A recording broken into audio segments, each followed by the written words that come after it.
It hasn't changed one bit. Don't you think it is important to give a specific list of hospitals that you're accusing Russia of hitting? Those are grave accusations. I'm not making those accusations. I'm telling you, we've seen reports from credible aid organizations that 5 hospitals and a clinic, Which at least hospital? one in clinic. what cities, at least? You can go look at the information that many of the Syrian relief agencies are putting out there publicly.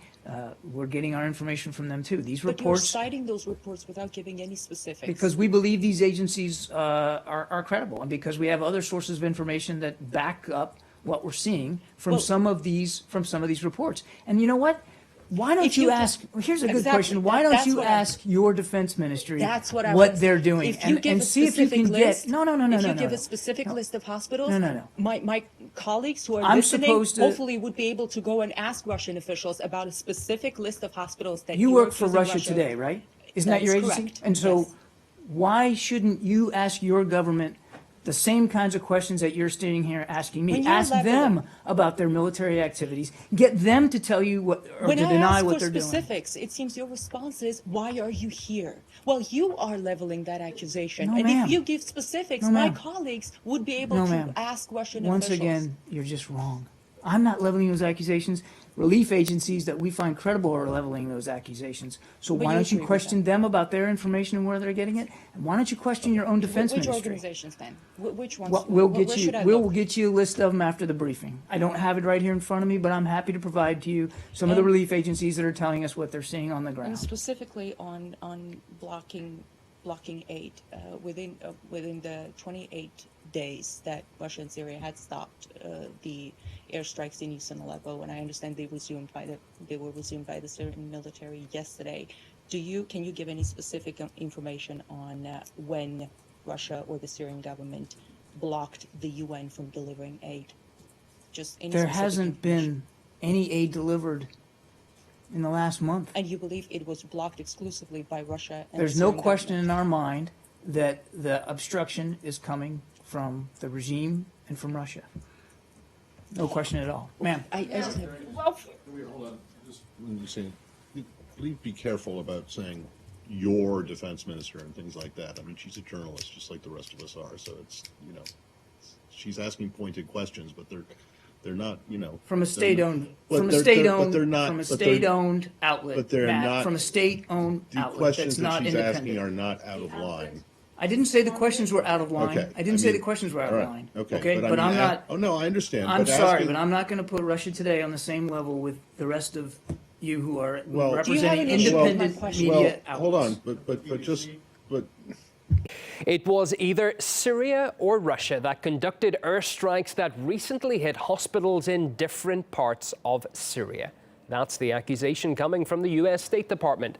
Despite that, it's failed to provide any evidence to back up the claims. Our Washington correspondent, Gayane Chichakyan, has been trying to find out more about the allegations made by American officials, but it has not been an easy task.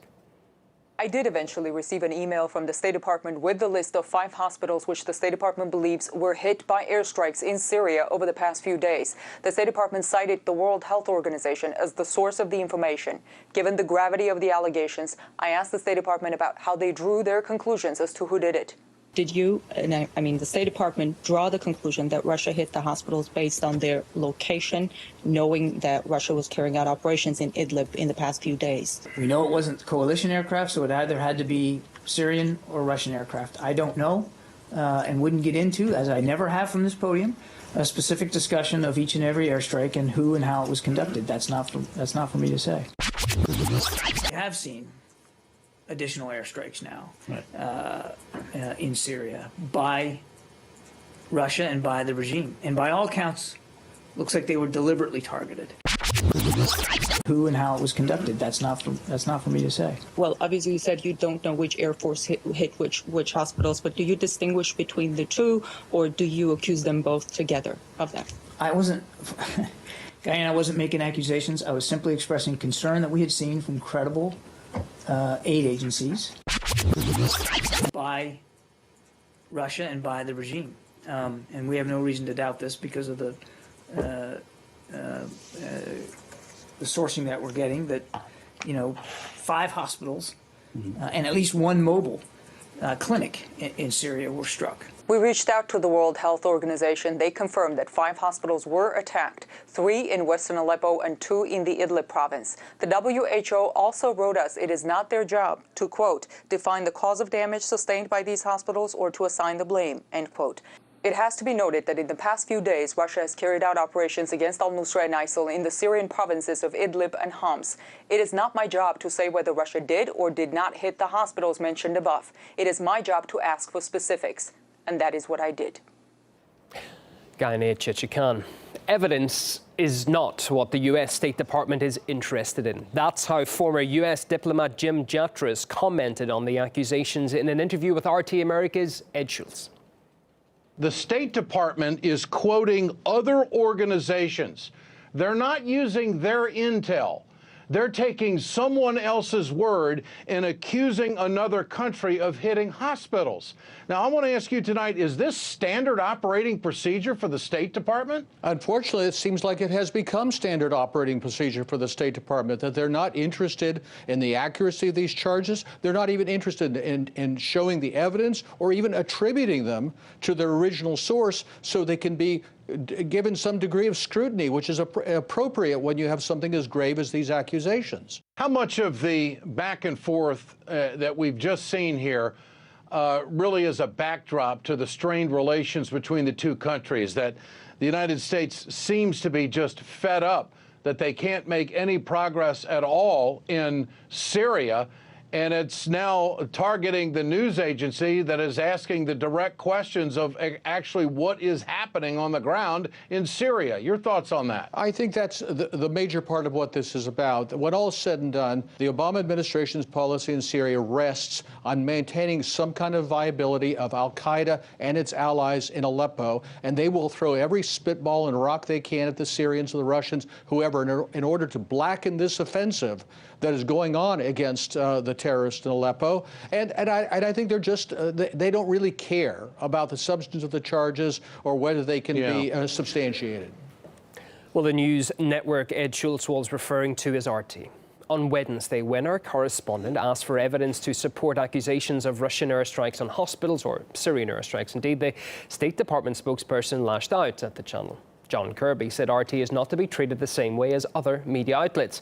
Miguel Francis Santiago takes a look at how Washington separates journalists into two camps, those in and those out of favor. What happens when you ask the State Department to back up its accusations with evidence? You risk being labeled an outcast. I'm not going to put Russia Today on the same level with the rest of you. Oh, and why is that? A state-owned outlet, but they're Matt, not from a state-owned outlet. An interesting argument, except that RT isn't actually state-owned, but publicly funded, just like BBC, Deutsche Welle, or the U.S.'s own Voice of America. Not sure the State Department would try dodging questions from them in that way. So it looks like some outlets are in favor and others are not. And the State Department has repeatedly made it clear which group RT belongs to. Again, another ridiculous question. But what is the response? I think we're What ready is to the move on response? to a new Ukraine question. Go ahead, Elise. The situation where the U.S. I'm going to give you invites just one more, forces- honestly, and then that's it, okay? Sure. You have to be looking at these questions and almost laughing to yourself, don't you? I mean, they're So- absolutely crazy. You attack me when you want to evade a question. No, You've no, I'm done not that attacking before. you. I'm not Please, attacking you.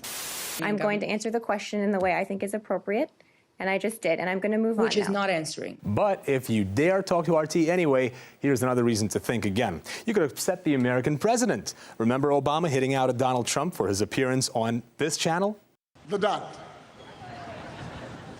who just last week went on Russian state television to talk down our military and to curry favor with Vladimir Putin. Now, the media was swift to label Trump Russia's puppet, even though the interview was actually with Larry King, one of the most respected journalists in the West, who happens to have a show on RT.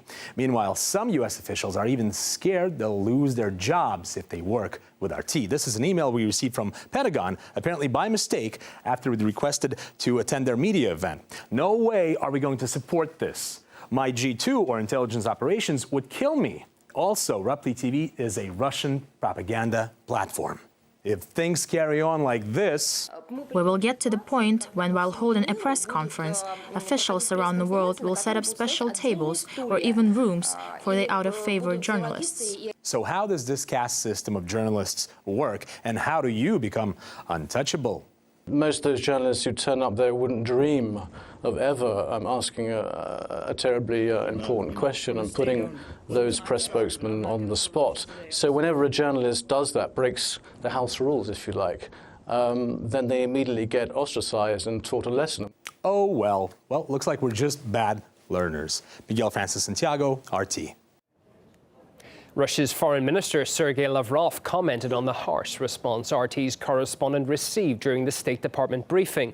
He said Mr. Kirby's comments were inappropriate for a diplomat. I believe it's unacceptable. I believe this is really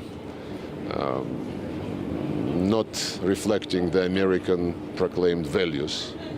And I hope that this was not the position of the State Department, and this is certainly not the position of the Secretary of State, I can assure you. Are you going to bring up this topic in the future? You said that this wasn't the right venue, but in the future, do you think? Well, we're not going to start every day by condemning Mr. Kirby. I believe Mr. Kirby must be disciplined by his own superiors who respond for what he is doing and how he is doing his job.